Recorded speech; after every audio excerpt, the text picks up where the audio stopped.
좋은 아침입니다. 아침의 하나 뉴스 종합 비타민 아침의 매일경제 김우미입니다. 오늘의 일면 같이 들어가 보실까요?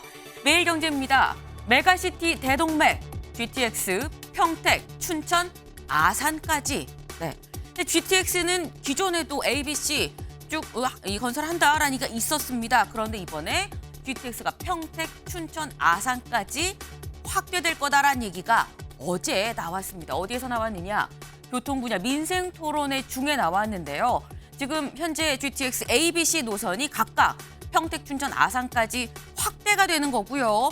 여기에 더해서 DEF 3개 노선은 신설할 거다, 추가될 거다라는 얘기가 같이 나왔습니다. 네, 이렇게 되면 굉장히 좀 큰 규모로 GTX가 좀 확대가 된다라고 볼 수 있겠죠. 이렇게 되면 어떻게 되는 것이냐? 다음 기사 이어보겠습니다.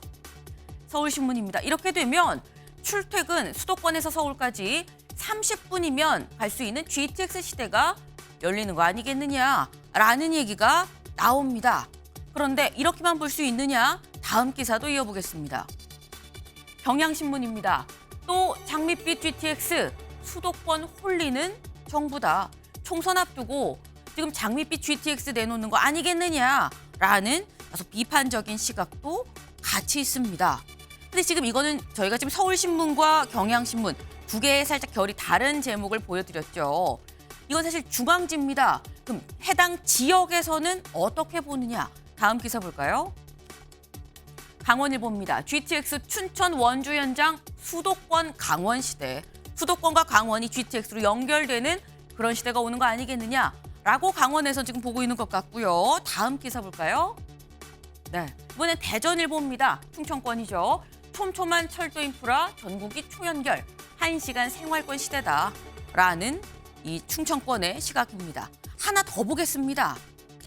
네, 다음은 이 매일신문입니다. 대구 지역이죠. TK 신공항 철도에 GTX 투입. 그러니까 TK 신공항 철도에도 지금 GTX가 연결이 된다라는 겁니다. 그래서 일단 지역에서의 이 지역 신문들을 통해서 보는 거는 지역에서도 GTX 이 확대에 기대감을 갖고 있는 건 맞는 것 같다라는 부분입니다. 이게 계획에서 끝나지 않고 실제로 건설까지 쭉 이어지는 게 완공이 되는 게 가장 중요한 부분이겠죠. 다음 기사 볼까요? 동아일보입니다. 이재명 피습 23일 만에 배현진도 테러당했다라는 겁니다. 지금 보는 바로 이 모습. 배현진 의원 어제 지금 정치 테러라고 표현을 하죠. 강남 한복판에서 피습을 당했습니다. 깜깜한 시각도 아니었고요. 어두컴컴한 늦은 시각도 아니었습니다. 네, 이 으슥한 것도 아니었고요. 지금 보시는 것처럼 건물 로비입니다. 1층 로비인데 여기에서 정치 테러를 당했다라는 겁니다. 특히나 이재명 대표 피습 23일 만이다라는 거죠. 다음 기사 좀 이어볼까요? 배현진 의원 맞죠? 중학생의 정치 테러입니다.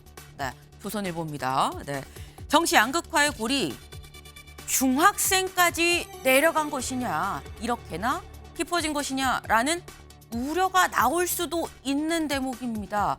이 얘기 저희가 잠시 뒤에 대담으로 좀 깊게 짚어보겠습니다. 다음 기사 볼까요? 한겨레입니다. 중대재해법, 이젠 5인 이상 모든 업체에 적용이다.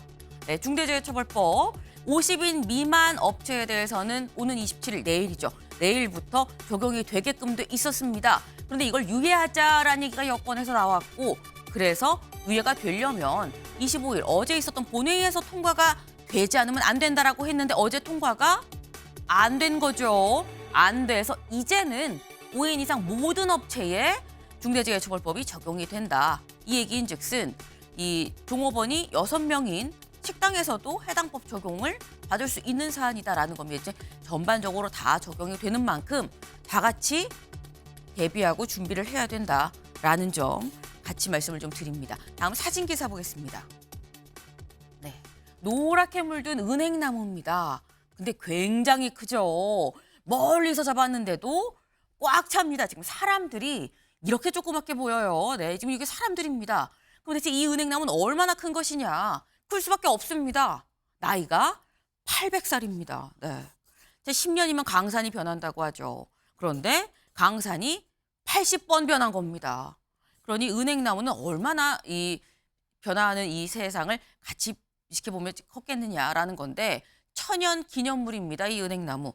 근데 이 숭례문처럼 우리 보물 천연 기념물 자칫 화재로 유실되면 안 되죠. 그래서 드린 게 화재 자동 진압 설비인데 이 자동 진압 설비가 이제 세월이 변해서 AI로 자동으로 화재를 진압할 수 있다고 합니다. 그냥 불길이 있다 스프링클러가 아니고요. 화재가 어딘가 조그맣게 발생을 하면 그 지점을 조준해서 물대포를 쏴주는 인공지능으로 800살 은행나무를 지켜준다라는 겁니다. 세상이 참 빠르게 변화하고 있다라는 생각이 드네요. 네. 아침의 매일경제 뉴스 종합 비타민 언제나처럼 TV로 크게 보시다가요. 궁금한 점 유튜브 댓글로 남겨주시면 같이 좀 얘기를 해보겠습니다. 오늘 함께해 주실 분들 소개합니다. 안녕하세요. 안녕하세요. 23일 만입니다. 무엇이? 정치 테러가 23일 만에 또 벌어졌다라는 얘기인 거죠. 총선앞 잇단 정치인 테러. 이번엔 배현진 의원이 피습을 당했습니다. 그 모습 저기 같이 보면서 좀 얘기를 해볼까요?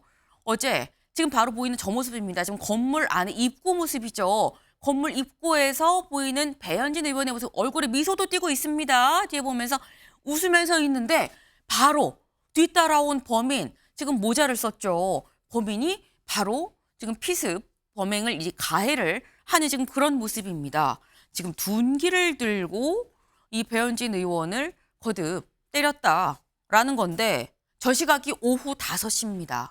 뭐 백주 대낮이다라고는 할 수 없지만 어두운 시간이 결코 아닙니다. 해가 지지 않은 환한 시간인데 장소는 청담동 강남 한복판입니다. 으슥한 데도 아닙니다. 그런데 무서운 건 뭐냐. 저 범인이 뭐라고 물었느냐. 아까 배현진 의원이 이렇게 뒤로 돌아봤죠. 국민의힘 배현진 의원 맞아요? 라고 물어봤다라는 겁니다.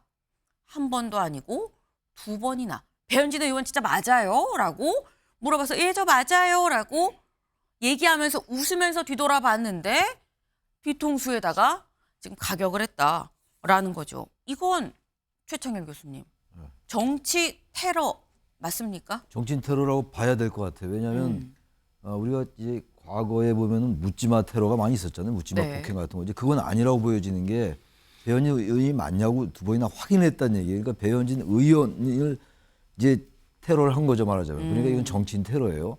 단지 15살이라며요. 네. 이제 남성이라고 얘기하는데 15밖에 안 됐는데 정치인 테러겠느냐. 그래서 묻지마 폭행 아니겠냐고 보고 싶어도 네. 그렇지 않다는 거예요. 일단 정치인을 확인하면서 이 가격을 했으니까. 네. 23년 만에 이런 일이 벌어졌는데 이 불과 얼마 전에 그 야당 대표의 이런 테러가 있었는데 정말 이게 정치 양극화나 이 극렬 팬덤 정치 그것의 영향이라고 봐야 될 것 같아요. 현재로서는 일단 그렇습니다. 네.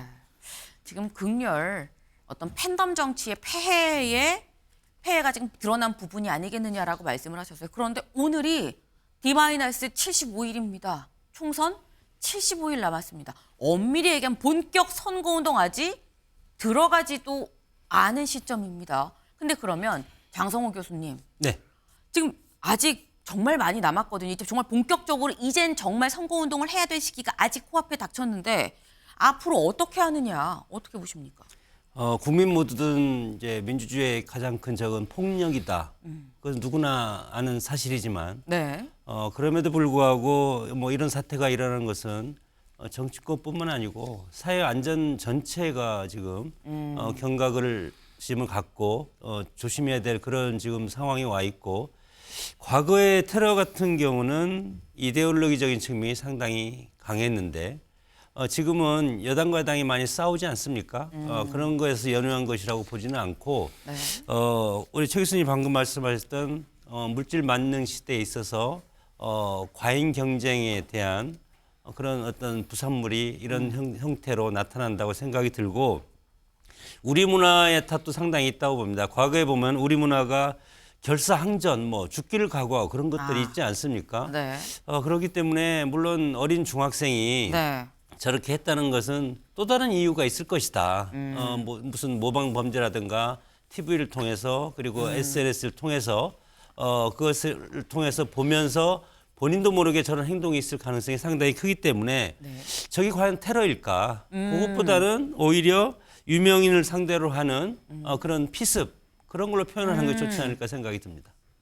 정치 테러가 아닐 가능성도 있다라는 말씀을 하셨어요. 하지만 같이 지적을 해주신 게 죽기 살기로 지금 붙는 어떤 결사항전과 같은 지금의 정치판 그게 또 분명한 문제가 있는 건 맞다라는 말씀을 지금 같이 이것도일 수도 있고 저일 수도 있다라는 여러 가지 가능성을 지금 제시를 해주셨는데 다음 기사를 좀 이어볼까요?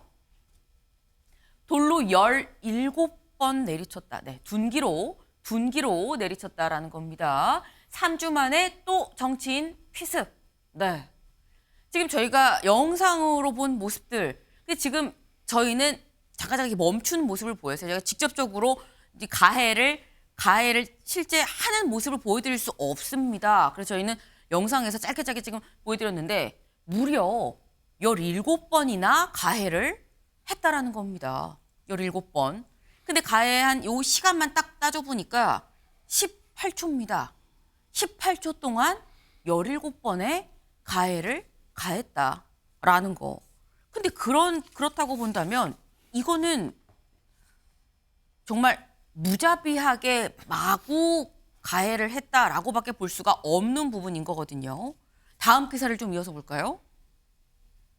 배현진 만나 확인한 뒤 무차별 가격. 네, 무차별 가격이라는 이 표현을 썼습니다.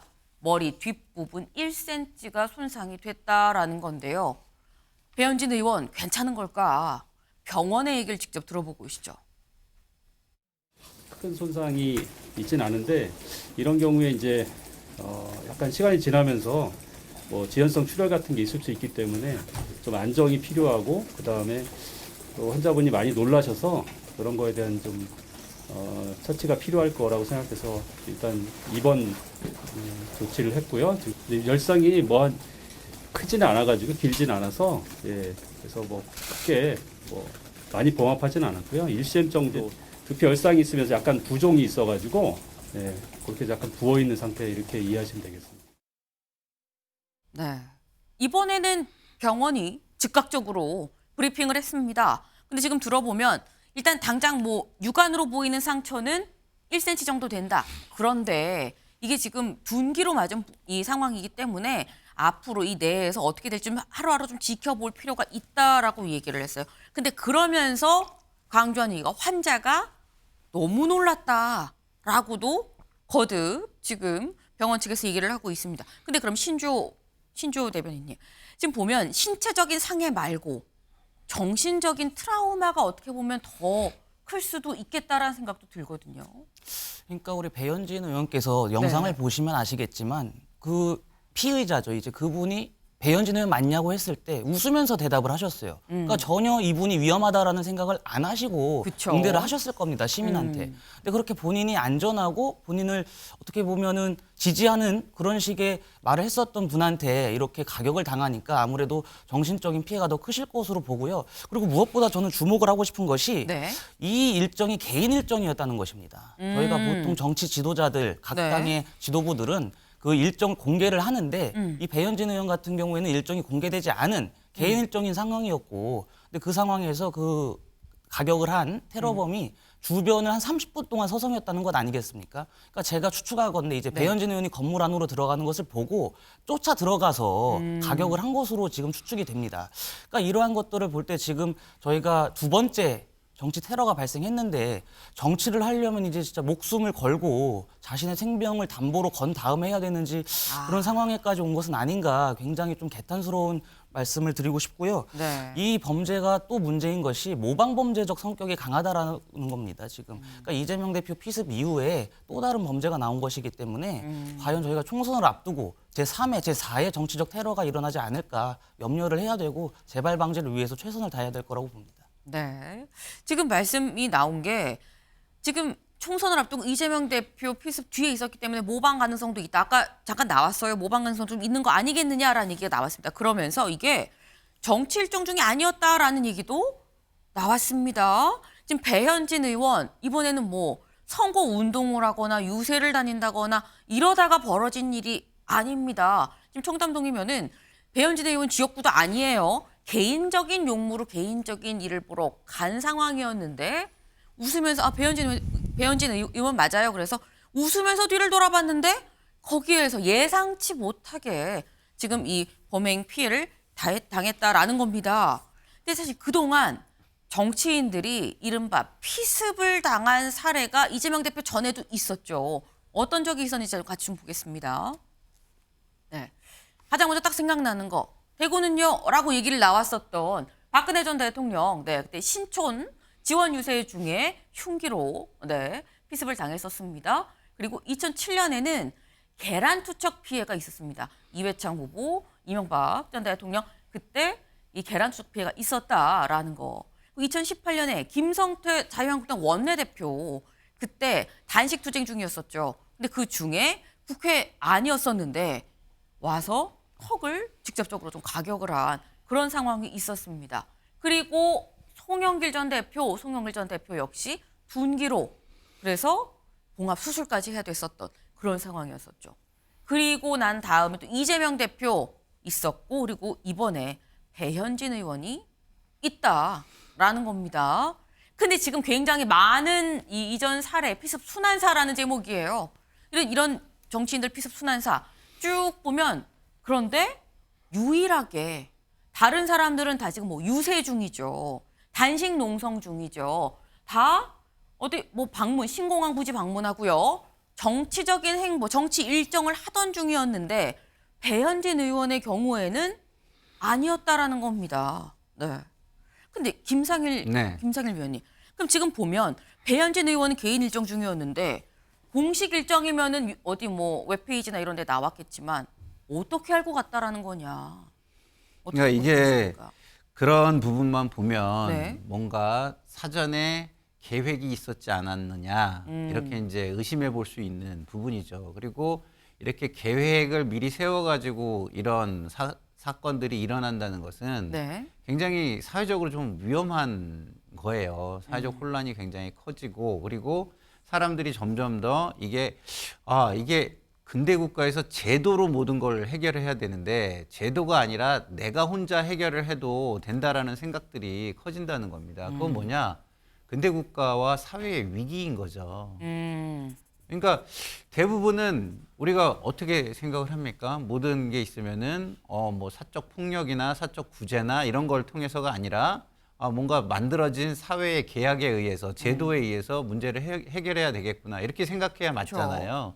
그게 사회화고 그다음에 사회가 이렇게 사회하기 위한 교육 시스템 속에 다 들어가 있는 겁니다. 근데 그런 부분들이 제대로 지금 작동을 하고 있지 않다는 것을 얘기하는 겁니다. 그러면 이것은 사회적인 거의 뭐 위기 상황이라고 위기 신호다 이렇게 봐도 저는 옳다고 보고요. 그래서 저는 이런 일이 있을 때마다 네. 그런 부탁을 많이 드렸어요. 뭐 정당이나 정치권이나 아니면 요거 관련된 어떤 그 부분에서 이런 걸 토론을 해줘야 돼요. 네? 이런 것들이 왜 일어나며 그리고 이게 이유가 뭐며 네. 그러면 처음에는요 어떻게 되냐면 감정적이죠. 굉장히 감정적으로 이럴 수 있냐 막 배우가 있는 거 아니냐 막 추측이 난무하고 막 이렇게 되죠. 근데 이야기를 하면 할수록 그러면 결국 남는 건 보복에 이은 또 다른 보복 이렇게 갈 수밖에 없다. 결국은 네. 사회 제도로 해결해야 된다. 이렇게 가거든요. 차분한 토론을 통해서 결론으로 가는 거를 보여줘야 돼요, 사람들에게. 근데 우리에게는 그런 게 지금 없는 겁니다. 이렇게 막 토론을 통해서 이건 안 된다고 결론이 나고 이렇게 이성적인 것으로 가는 거. 저는 그런 토론들이 정치권에서 좀 있었으면 좋겠다. 특히 지도자들을 중심으로 함께 모여서 정의당에서 제안을 잘했더라고요. 정치 지도자들이 다 모여서 얘기 한번 해보자. 그거 좀 해보셨으면 좋겠어요. 그러니까 지금 이런 상황은 위기 신호다. 지금 근대 사회가 무너지는 위기 신호 아니겠느냐 이런 신호를 무시하면 안 되고 모여서 머리를 맞대고 직접적으로 어떤 해법이 있을지를 논의해보는 시간이 분명히 필요하다라는 점을 지금 짚어주셨습니다. 일단 지금 보면 이전에 다른 피습들하고 달랐던 게 정치 일정 중에 벌어진 일이 아니었다라는 점 또 하나 있습니다. 저 얘기 중에 나왔죠. 두 번째 다른 점 뭐가 있느냐? 같이 볼까요?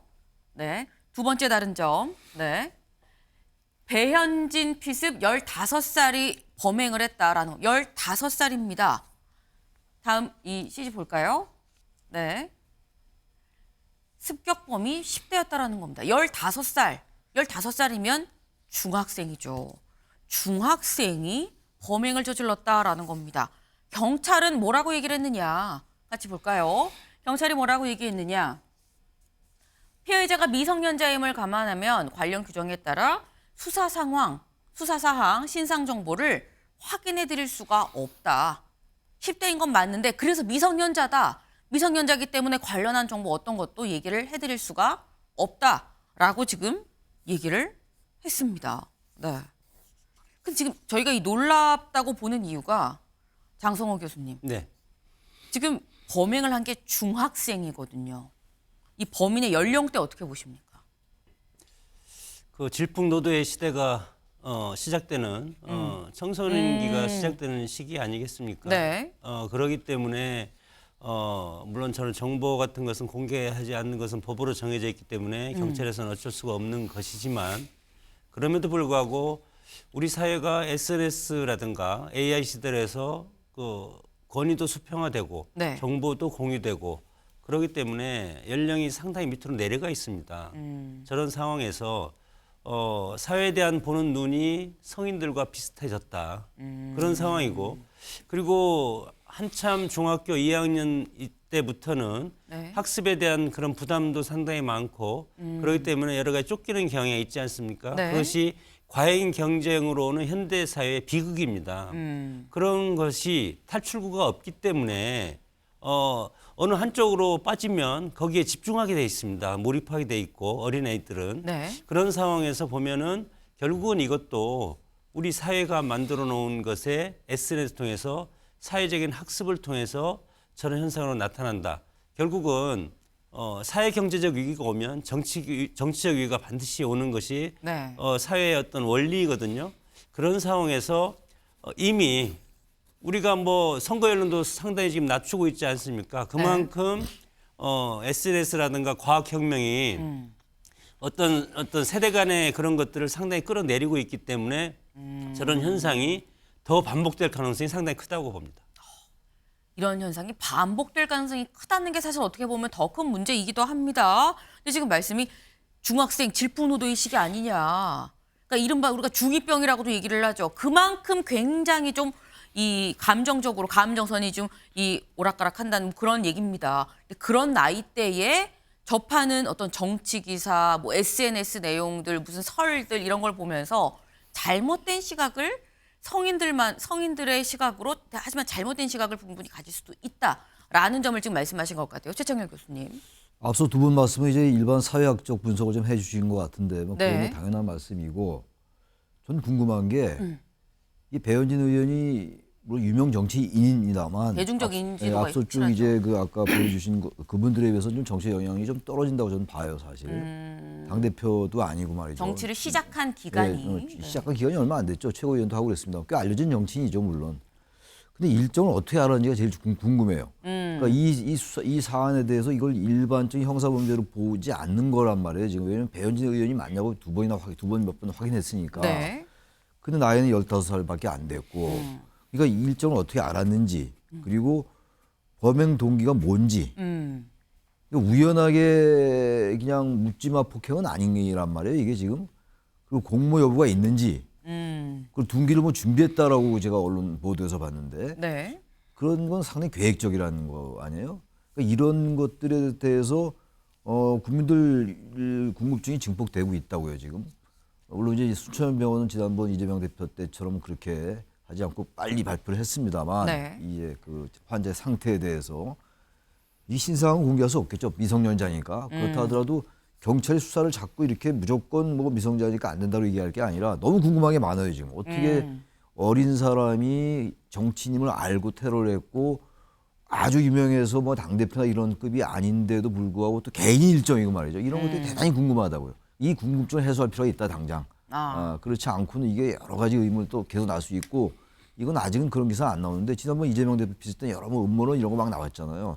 이건 아직은 그건 아닌데 또다시 이게 또 경찰이 수사 상황을 자꾸 무조건 미공개로 가면 말이죠. 너무 궁금한 게 많잖아요. 일정 문제도 그렇고 개인 일정이 자칫 그렇고. 음모론이 또 나오면 어떡하냐. 그래서 그 걱정이 돼서 수사 당국은 이 부분을 분명히 밝히면서 국민들의 네. 궁금증을 풀어야 된다라고 생각합니다. 네. 그래서 저는 처음에 교수님께서 궁금한 점이 많아요. 첫 번째 그러면서 제가 질문을 받는 건가라는 생각을 잠깐 했습니다. 그런데 말씀은 일단 너무 궁금한 포인트가 많은데 이걸 수사 상황을 알려주지 않으면 이거 되겠냐? 그럼 결국 또 그래선 안 되는 음모론 등등등 이런 이 상황이 벌어지는 거 아니겠느냐? 알릴 건 알려야 된다. 뭐 그 말씀을 지금 하신 것 같아요. 근데 경찰이 지금 어쨌거나 범인을 현장에서 체포를 했죠. 현장에서 체포를 해서 조사를 하고 있습니다. 그런데 범인이 경찰에 뭐라고 얘기를 했느냐? 볼까요? 경찰. 네. 범인이 경찰 조사에서 이렇게 얘기를 했더라. 요거 말고, 네. 다른 거 볼까요? 내가 지금 상태가 별로 좋지가 않다. 경찰 조사에서 내가 정신 이상자입니다라고 본인이 스스로 얘기를 했다고 합니다. 그래서 현재 이 사람 어디에 있느냐? 응급 입원 조치를 취한 상황이다. 응급 입원이 뭐냐면 정신질환자로 추정되는 사람이 일단 위험이 있을 때 이 다른 사람한테 위해를 가할 그럴 위험이 있을 때 정신의료기관에 3일 이내에 입원시킬 수 있는 제도입니다. 3일 이내예요. 며칠 되지는 않습니다. 일단 긴급하게 취하는 제도다라는 거죠. 근데 이 사람이 일단 본인 주장입니다. 본인 주장, 내가 정신 이상자입니다라고 지금 얘기를 하고 있다라는 거예요. 근데 이런 부분은 보면 신조 대변인님, 사실 정신 이상자입니다. 그러면 사실 감경될 수 있는 부분이 충분히 있는 거거든요. 정말 정신 이상자인지 아닌지 이거 확인해봐야 되는 거 아닙니까? 그렇죠. 이분이 그러니까 지금 자신이 정신 이상자라고도 얘기했지만 네. 또 현장에서 촉법소년이라고 얘기를 했다는 보도도 있었습니다. 지금 상황이. 촉법은 아니잖아요. 근데. 촉법은 아니겠죠. 네. 아닌데 그러니까 이분이 지금 제가 볼 때는 굉장히 본인의 어떠한 판단력이 부재한 상황에서 이런 식의 정치 테러를 벌인 것 같습니다. 그래서 앞에서 말씀하셨던 얘기들이 뭐 10대여서 이게 사회적인 문제가 된다라고 하시는데 저는 개인적으로 그렇게 생각하지는 않습니다. 이 사람이 지금 평소에 단체 채팅방에 정치 관련한 글들을 굉장히 많이 올렸다라고 지금 보도로 나오고 있거든요. 네. 그런 것들로 미루어 짐작했을 때 이 사람은 단순히 모방 범죄, 모방 심리에 의한 개인적인 일탈과 폭력을 저지른 것이라고 생각을 하고 저희가 이제 지금 아까 최창렬 교수께서 말씀하신 것처럼 이 다음에 재발 방지를 위한 그런 대책이 마련되어야 되는데 경찰에서 무조건 이 사람이 뭐 미성년자라는 이유로 사건 정황을 투명하게 공개하지 않는다면 또 다른 음모론이 나올 것이고 또 다른 정치적인 논란거리가 나올 수가 있기 때문에 그 점은 좀 경찰에서 심사숙고했으면 좋겠습니다. 네. 지금 저희가 어제 오후 5시에 있었던 배현진 의원의 정치 테러에 대해서 저희가 좀 얘기를 해봤습니다. 근데 그 전에 다른 피스들하고 좀 달랐던 부분들이 있었죠. 먼저 첫 번째, 유세중이 아니었다는, 정치 일정 중이 아니었다라는 점. 그리고 두 번째, 10대 소행이었다. 연령대가 상당히 낮아졌다라는 거. 세 번째, 병원 좀 즉각적으로 브리핑을 하기도 했다라는 점. 이런 게 좀 다르다라는 점을 저희가 좀 짚어봤습니다. 근데 지금 이런 일은 이미 벌어진 거죠. 벌어지고 난 다음에 그럼 정치권에서는 이 사안을 어떻게 보느냐. 다음 기사 보겠습니다. 또 증오정치 테러 용납 못한다. 여야 모두 충격이다라는 겁니다. 어제 배현진 의원 병원에 입원해 있는 상태에서 한동훈 위원장 배 의원을 찾아갔습니다. 만나고 나오면서 뭐라고 얘기했는지 들어보고 오실까요? 이런 일이 절대 있어서는 안 되는 것이고 거기에 대한 대책을 잘 생각해봐야 한다고 생각합니다. 배현진 의원의 쾌유를 다 같이 빌어주시기 바랍니다. 혹시 위원장님 그 진상 규명 좀 철저하게 수사돼야 된다고 말씀하셨는데요. 이 부분은 좀 어떤 차원에서 저희가 좀 해석을 할 수 있을까요? 당연한 것이고요. 경위가 잘 제대로 수사되고 신속하게 수사되고 거기에 따르는 엄벌을 해야 되는 건 당연한 것이고. 네. 신속하게 수사하고 엄벌을 쳐야 된다라고 한동훈 위원장 얘기를 했습니다. 근데 그렇다고 하면 23일 전에 본인이 피습을 당했던 이재명 대표 뭐라고 했느냐. 이 피습 소식이 알려지고 바로 이런 글을 올렸습니다. 믿을 수 없는 사건에 상처가 저릿해 온다. 어떠한 정치 테러도 용납해서는 안 된다. 단호하게 대응해야 된다라고 얘기를 했습니다. 여야 두 사람 다 이렇게 얘기를 하고 있다라는 거죠. 어제 이례적으로 대통령실에서도 또 입장을 냈습니다. 대통령실에서 뭐라고 얘기를 했느냐. 이번 사건은 있어서는 안 될 일이다. 엄정한 조사가 이루어져야 된다. 빠른 쾌유를 빕니다. 라고 얘기를 했습니다. 지금 모두가 이런 일은 안 됩니다. 라고 한 목소리로 얘기를 하고 있다라는 건데 관건은 대책이에요. 근데 김상일 위원님, 네. 아까 말씀이 모여서 좀 얘기를 해라 라고 네. 말씀을 하셨어요. 네. 근데 지금 모이기가 쉽지 않은 상황인 게 또 여의도 지금 상황입니다. 어떻게 해야 되는 겁니까?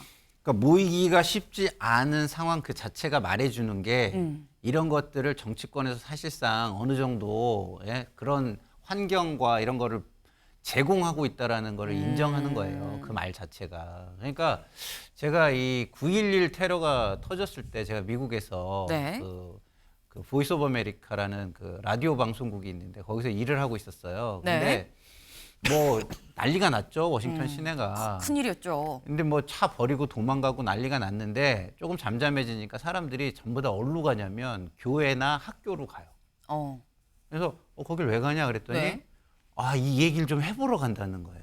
아, 사람들이 막 그 증오 그 굉장히 패닉 상태에서 네. 다른 사람들이 있는 데로 막 갑니다. 가서 거기에서 뭐 홀 같은 데서 모여가지고 막 얘기를 하면서 뭐 무슬림을 뭐 끝까지 막 없애버려야 되고 막 이런 얘기부터 시작을 해요. 각각의 처음에는. 본인 주장을 하는 거죠. 그렇죠. 그러니까. 막 감정이 막 복받친 주장을 먼저 하는 거죠.